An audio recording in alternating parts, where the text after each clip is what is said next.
Welcome to the Alcohol Tipping Point podcast. I'm your host, Deb Maisner. I'm a registered nurse, health coach, and alcohol-free badass. I have found that there's more than one way to address drinking. If you've ever asked yourself if drinking is taking more than it's giving, or if you've found that you're drinking more than usual, you may have reached your own alcohol tipping point. The Alcohol Tipping Point is a podcast for you to find tips, tools, and thoughts to change your drinking. Whether you're ready to quit forever or a week, this is the place for you. You are not stuck and you can change. Let's get started. Hello, welcome back to the Alcohol Tipping Point podcast. I wanted to, just in time for dry January of 2025, wow, I can't believe it. I wanted to just share one of my best of episodes, and it's the best of dry January. I actually recorded this back in 2021. Did it come out? Yeah, it came out in 2021 for dry January 2022, but all of the advice still stands. So I just thought it was like a nice compact episode you could listen to while you're on a walk or driving. It gives you lots of tips and tools for having a successful dry January. I can't believe it. This January 1st, 2025, I will be 5 years alcohol free. I'm sure I'll have more to say about that. Feels like a big milestone. But it all started with taking dry months, with practicing not drinking. And that's what I've been doing since 2021 is just helping people practice not drinking. So if you're thinking about doing dry January, I am your girl. I have lots of podcasts and lots of tips and lots of free stuff on my website. You can check that out. Links are always in the show note. And then, of course, I'll be running my monthly alcoholiday, and I got to do a January one. So you are definitely invited to join the January Alcoholiday, which is the monthly program I do to help you practice not drinking. Whether you're taking a break for the month or you're done, I just want to give you lots of support and tools so you can have a successful month. You can go to alcoholtippingpoint.com/alcoholiday to learn more about that. I hope you enjoy this best of episode. I'm wishing you the very best for 2025. Thanks so much for listening. Welcome back to the Alcohol Tipping Point podcast. I am your host, Debbie Maisner, registered nurse, health coach, and alcohol-free badass. And today, it's just me. And we are going to be talking about dry January. And hooray, dry January is coming. And I love this freaking month, especially as someone who has struggled with drinking in the past. Like just this month being such a common month for everybody to give up alcohol, I think is really cool. And if you're listening to this and you're just doing it for health reasons, you're just doing it to lose weight, you're just doing it, just to make your life a little bit better, or maybe you're just challenging yourself for whatever reason, I salute you for doing dry January. It's a great way to kick off the new year. And it's a health trend, really. I was doing a little bit of reading about it and actually started in the UK around 2014. Just as a way to raise more alcohol awareness and just to get people to cut back on their drinking or stop drinking. And honestly, a month off is fantastic. I mean, they've shown, this is some of the research from the UK because that's where it all started, but they showed that 70% of the people who did dry January slept better, 86% of the people saved money, Allah, and 65% of people just noticed general improved health. And they thought this was fantastic. So then they decided to run a study in the British Medical Journal. And they found that just a month off of alcohol lowered your blood pressure. It reduced your diabetes risk. It lowered cholesterol and reduced levels of cancer-related proteins in the blood. So it is definitely a health trend. Maybe trend's not the best word, but it's definitely something that you can do for your health to take care of yourself in January. And some people kind of poo-poo dry January, like why even do a month? But they have shown that even just taking a month off, you can reduce your drinking overall throughout the year. So that is fantastic. And the other thing, you guys, is just mindset and just showing yourself like you don't have to have alcohol to have fun or to socialize. You can do it without it. So fantastic. I'm going to share some of the top tips for success for taking a dry month. And I just want to let you know you can get the guide. I have a dry guide that's free. It's alcoholtippingpoint.com/dry guide. I'll put the link in the show notes if you want a little bit of help or want something printed out for you to look at. Excuse me. Okay, here, speaking of dry, my mouth. Okay. All right. So, tips for success for dry January. First, share your dry January goals with the people around you, but only as much as it helps you. There's something about saying our goals out loud that just makes them more real and just kind of layers a level of commitment on your part. If you say, like, hey, guys, I'm doing dry January, not drinking this month. So it really helps to let other people know. And then it's easy to pass on that drink or, when you're going out or your friends are like, hey, what's up? Why aren't you drinking? You can just say, hey, I'm doing dry January, which is fantastic. Another tip is to get the alcohol out of your house. If you can't get it out of your house, maybe move it to another area of your house. Just get it out of sight, out of mind. That's very helpful.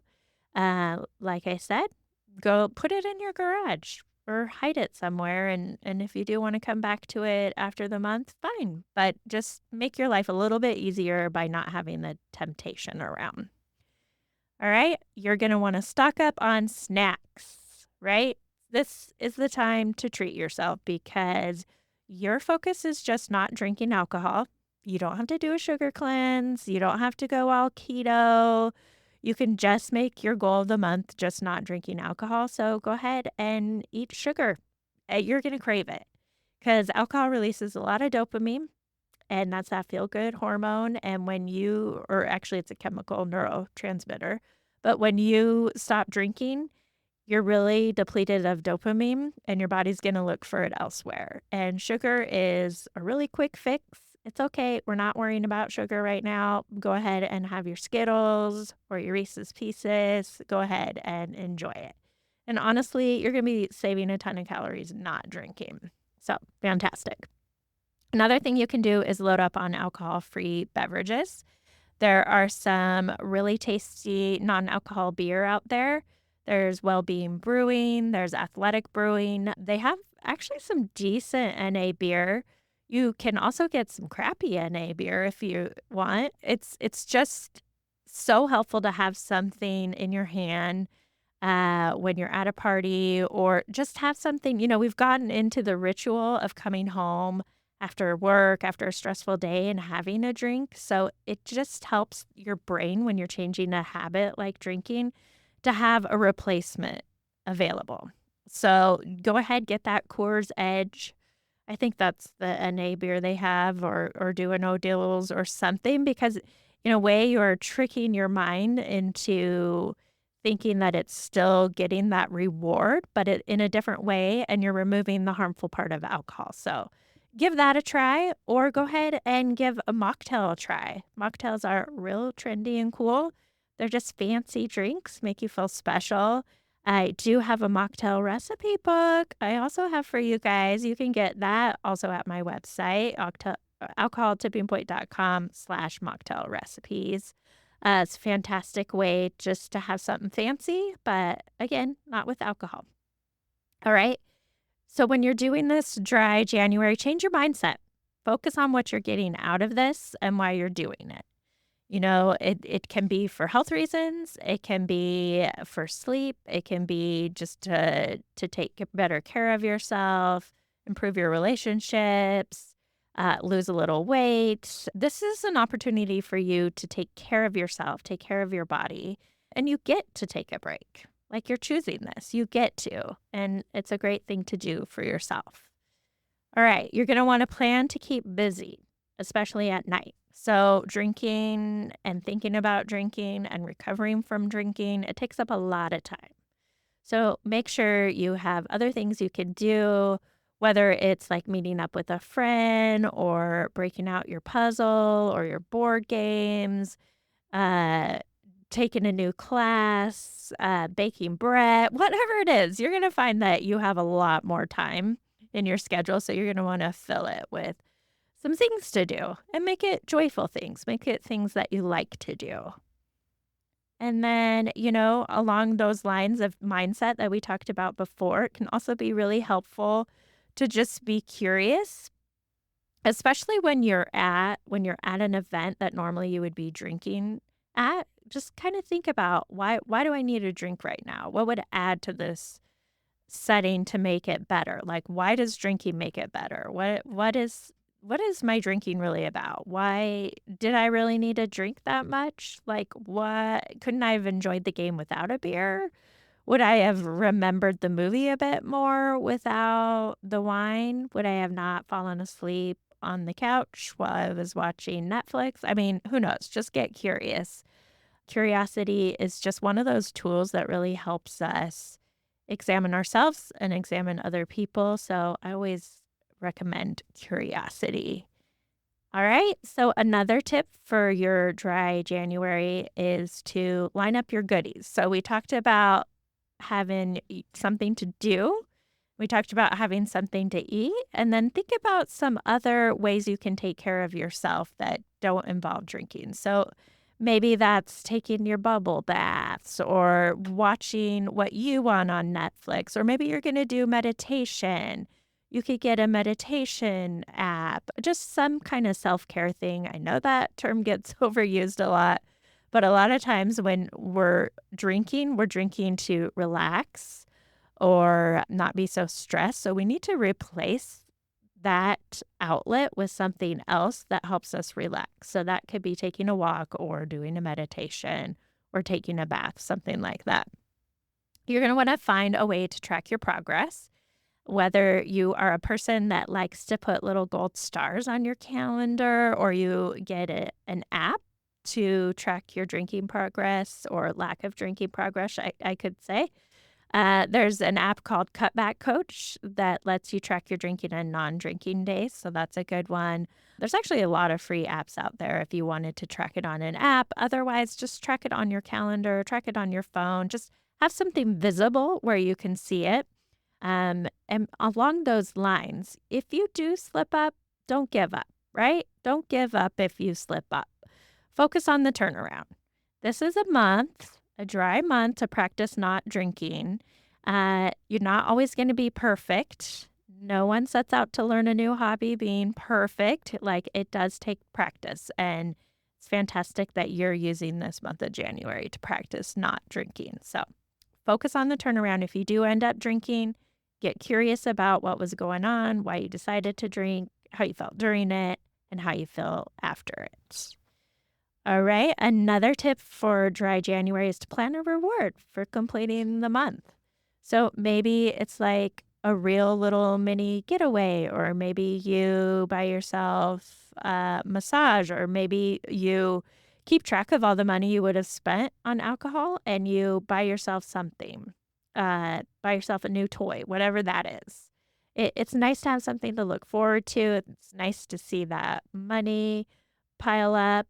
Well, depending on how much you drink, right? But it's just a little added bonus, and we all like rewards.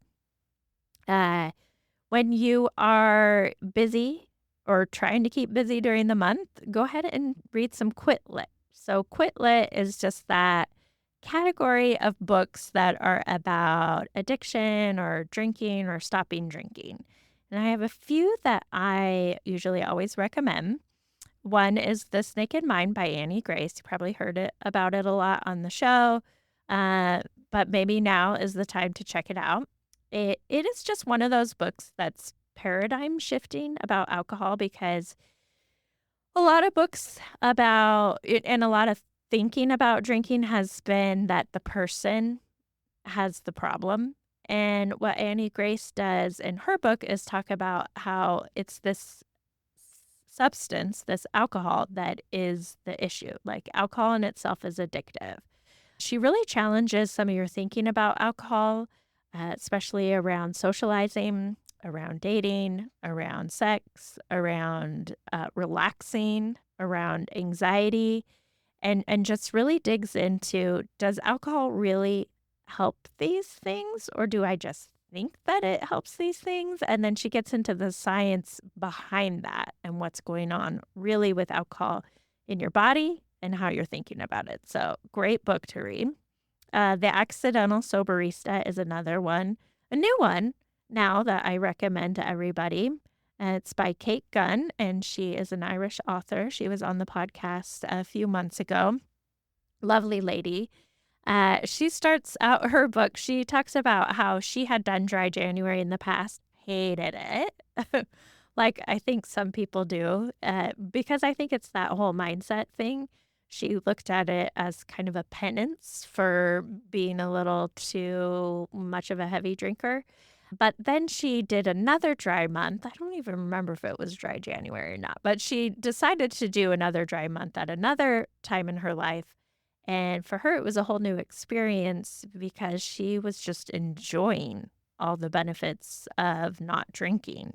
She was experiencing so many different things in her life, having better relationships, having deeper conversations. She just actually decided to keep going and has still been a non-drinker since then. And I think it's been like 2 years. Anyway, it's a great book because it's for someone that doesn't necessarily have a problem with drinking, but someone that just has found that their life has improved without alcohol. All right. Well, another one of my top quit lit recommendations is the book We Are the Luckiest: The Surprising Magic of Sober Life by Laura McKown. And she is someone that founded the Luckiest Club. But what I really loved about her book is the first page, she has this statement. And for me, when I really was finally ready to be done with drinking, which was for me, was actually January 1st, 2020. But she states this: it's not your fault. It is your responsibility. It is unfair that this is your thing. This is your thing. This will never stop being your thing until you face it. You cannot do it alone. Only you can do it. I love you. I will never stop reminding you of those things. And for me, when I read that in January of 2020, I was just like, oh my God, that's it. Like, this is my thing. This sucks that this is my thing, but this is my thing. And I'm making a choice and I'm doing something about it. So that book was great. And then another recommendation I'll give you is The Sober Diaries by Claire Pooley. And that is a lovely British gal. And she basically had published like her first year without alcohol, had tons of good tips. One of the things I really gravitated towards, one of the pieces of advice in her book was the replacement drink, having a mocktail or a non-alcoholic beer or wine. I found that so, so helpful for my own journey when I was doing dry months and then just being completely alcohol free. And then she also had a really good tip for changing your password. So, you know how many times you're typing in that damn password, especially at work? So, changing it to something that resonates with you, whether that's some form of like, I am sober, I'm not drinking, I'm alcohol free, whatever your goal is, so helpful to keep repeating that and typing that in day after day. Highly recommend that piece of advice for any goal that you're working on because it's repetition is so powerful. So those are my sober lit recommendations, just a few of them. Also, you can listen to podcasts. So, of course, we have this Alcohol Tipping Point podcast. So, check that out. This Naked Mind has a podcast people find very helpful. There's Sober Powered with Jill Teets. She has actually been a guest on my podcast, too. Her podcast, Sober Powered, is about a lot about the science behind alcohol and why we drink. Fantastic podcast. There's one called How I Quit Alcohol that is out of a lovely gal from Australia. And then I've been hearing a lot about this last podcast, Sober Awkward. I've heard it is hilarious. So check those podcasts out. Finally, to follow up with your dry January tips, invite a friend. Have a friend do it with you. It helps so much to have an accountability partner, to have a buddy. So grab a friend, do it together. You can also join a group. You can follow some free Facebook groups for alcohol-free living or dry January.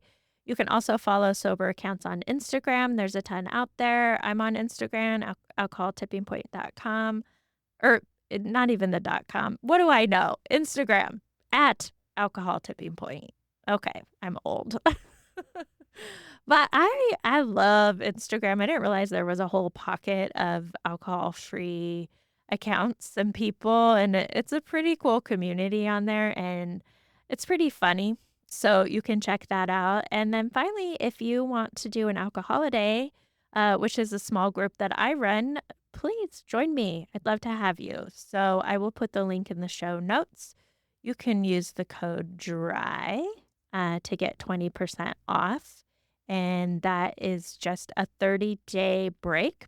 You get daily messages, you get worksheets, lots of tools to help you through the month. You get a small community. It's off of Facebook. And then we also do live group coaching calls. You're not one of thousands. I know when you join some of those groups, you're just kind of floating in there. Like, it's pretty small and intimate. And it's really cool. So if you want to check that out, you can go to alcoholtippingpoint.com/30-day break. And that is for the alcoholiday. Again, use the discount code DRY, DRY, and you get 20% off. All right. Well, I am wishing you the best dry January. I'd love to hear from you how it's going. If there's any particular challenges or questions, please hit me up on email. You can email me at deb@alcoholtippingpoint.com. All right. I hope you have a wonderful month, and we will talk soon. Thank you so much for listening to this episode of the Alcohol Tipping Point podcast. Please share and review the show so you can help other people too. I want you to know I'm always here for you, so please reach out and talk to me on Instagram at Alcohol Tipping Point, and check out my website, alcoholtippingpoint.com, for free resources and help. No matter where you are on your drinking journey, I want to encourage you to just keep practicing, keep going. I promise you are not alone, and you are worth it. Every day you practice not drinking is a day you can learn from. I hope you can use these tips we talked about for the rest of your week, and until then, talk to you next time.